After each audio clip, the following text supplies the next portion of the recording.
So the first thing that we're going to start with is going to be never speak with the referees. First of all, when you start complaining about the calls, you're losing the focus. So instead of you being focused on the game, you're going to be focused on the calls from the referee. This is the first part. The second part is, if you are trying to complain to the referee, you're trying to make them look bad, and you will definitely be punished for that, either by a yellow, red card, or by just simple ejection, and you don't want that. And the third part is, focus on the things that you can control. It never happened in the history of any sport that a complaint of one athlete changed the referee's decision. Keep that in mind and never ever speak to the referees during the game.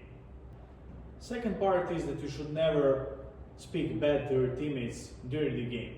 First of all, it looks super bad on your team if the opponents can see that you are not playing together and you started yelling at each other.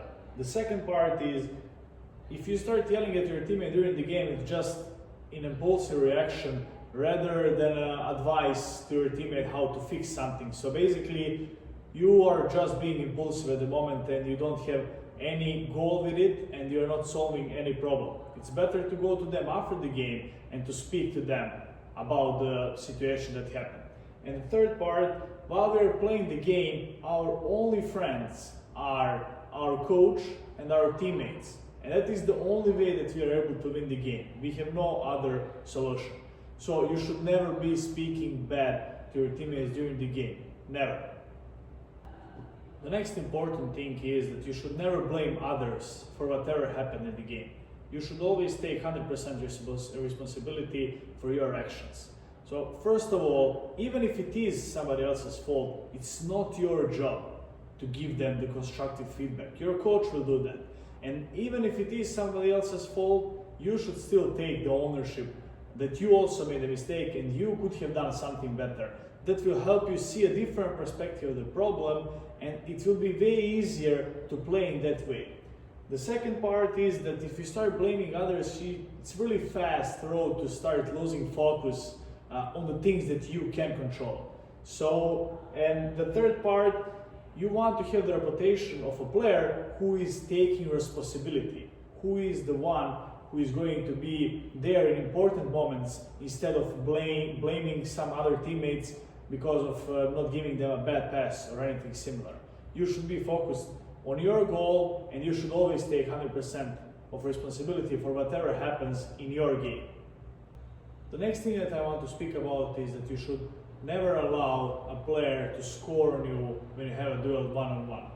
First of all, you need to be taking pride in your defense, and you need to have a personality not to be scored one-on-one ever, because when somebody scores on you in duel one-on-one, yes, your team got scored, but you need to take that personally because it was just you and the other player. And you should be proud enough to say that that person can be that much better, that they can score on you. So do whatever is needed not to get scored on, take an ejection, but really take a pride and have a personality of the player who is never getting scored one-on-one. Coaches see that and the other players see that. The next thing you should never be doing is making an ejection in your opponent's half. So if this is your half and this is your opponent's half, there is no point in any kind of situations to make an ejection here. I tried to do research to see why would that be in any possible situation useful, but I couldn't find not even one. Even if somebody is in counter-attack, when you have your opponent in front of you, you can just make a regular foul. You don't need to make an ejection.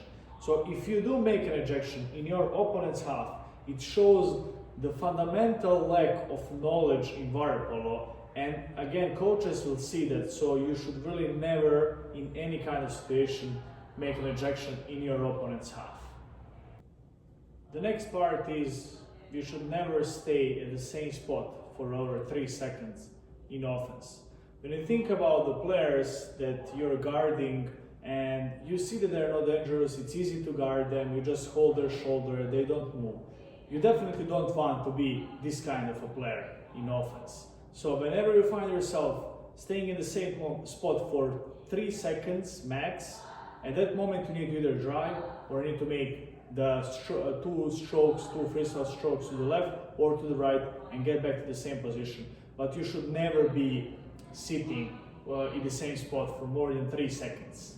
When you become veteran and you start playing Masters Waterpolo, you're able to do that. But right now, this is the school for 10 to 14 years old players, and you should be moving all the time. 7th part of the things we should never be doing is never guard water. Always have the purpose in defense. So if you're playing press, you should all the time be with your player. If you're playing zone, you should be in between players, but exactly you should know in between which 2 players. So when you find yourself in a defense that you don't know who you're guarding, that means you're just guarding water, which means nobody. So all the time you need to know your purpose in the defense. The next important thing would be that we should never be watching the other teams while we are warming up for the game. Because when the game starts, we should be focusing just on us and on our team. And if you want to analyze the other team, we should be watching their game against the other teams. But at the moment when we start warming up for the upcoming game, we should be just focused on our game and on our teammates instead of watching the other teams warming up. The next thing will be, we should never eat at least 1 hour before the game.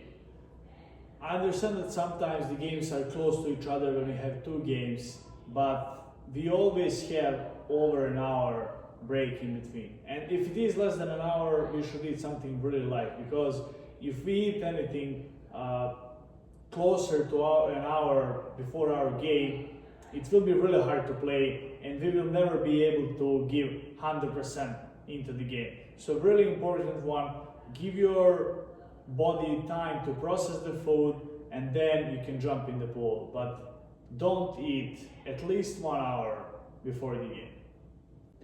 And the last one, of course, will be never give up. Really doesn't matter if you're winning or losing by 10 goals, we're supposed to give 100% in every moment of every single game if we really want to become successful waterpolo players one day.